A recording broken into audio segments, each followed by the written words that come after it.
Here's the latest example of the party's intolerance. Liberals are going into a rage at Woody Harrelson after the actor wore an RFK Jr. presidential hat. Brian, they're very afraid of RFK. I mean, he's not going to win, but it's something about him that is annoying this party. It's hard to dismiss a guy his name is Robert F. Kennedy Jr., who was, I think, 13 years old when his dad was assassinated and stood right there. So you can't dismiss him and say he's some fringe Kennedy. Number two is Joe Rogan also.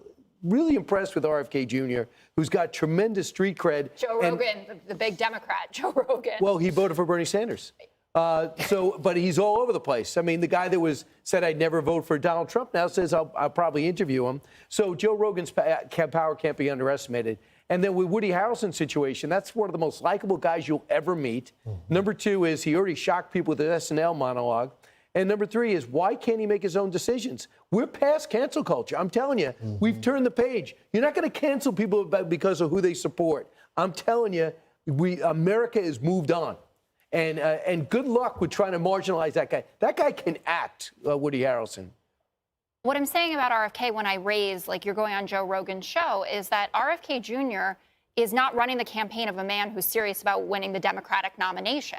He's serious about getting a lot of clicks, a lot of press hits, but he's hanging out with people who do not speak to the Democratic base and doing interviews with them. He's talking about issues that are certainly important, but are not top of the list for us. I think the border is extremely important, but when you look at the priorities for Democratic voters, the economy, talking about the Dobbs ruling, climate change, and he's filming himself down in Arizona, that's not going to get it done for us. Also, he doesn't agree with 90% of our platform. What's gone on with him over decades of being anti-vax that has caused his family an incredible amount of hurt and discomfort and difficulty that they've had to come out against him time after time after time. And Woody Harrelson... He was right on COVID, a lot of it. Yeah, he wasn't. He said that more people died from the vaccine from the disease. He says he can't get on CNN and MSNBC. They said they have no interest in interviewing. They probably had rules about it that, for instance, he would get fact-checked. Like if he brought up, for instance, that there's water that turns kids trans because of some study with frogs, or whatever other kooky thing he has. And we've had a lot of people on our network. Byron York has said it's a complete crackpot in terms of these beliefs. It's really a betrayal of the Kennedy brand. And I think when he hangs out at 14, 15%. Here's the problem with the Kennedy brand. But what about Ted Kennedy? Of the Camelot brand of it, which is what he's trying to do. And also, Woody Harrelson, I'm sure, is great friends with Cheryl Hines. I wish I was friends with Cheryl Hines.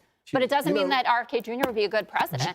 Let's talk about the Dems. I am so sick and tired of the haters. They are haters. All they do is they hate you. They began the unfriending of you. Anything you do, they hate. They want to censor you. I've never seen a party like that. And let me say something about Robert F. Kennedy Jr. I know him. I was a DA when he ran the environmental program in Westchester. He was respected. I respected him.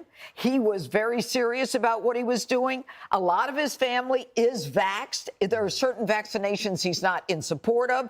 And it's too bad if the rest of the Kennedys feel bad about him. The bottom line is he's doing whatever he can. And when he takes that video at the border and talks about what is going on, he's doing more than Joe Biden is. And Joe Biden was where was he? New Mexico this week for 2 days. He couldn't go to the border. Kamala is so ditzy, she doesn't even know her job is supposed to be overseeing the border. So let's get straight about this. The Democrats are intolerant of anyone who doesn't toe the Joe Biden corruption line. And that's all I have to say about it. But on the other side, Donald Trump had no primary. The RNC didn't support it. There were no debates. What's this got to do with a primary? Please don't unfriend me.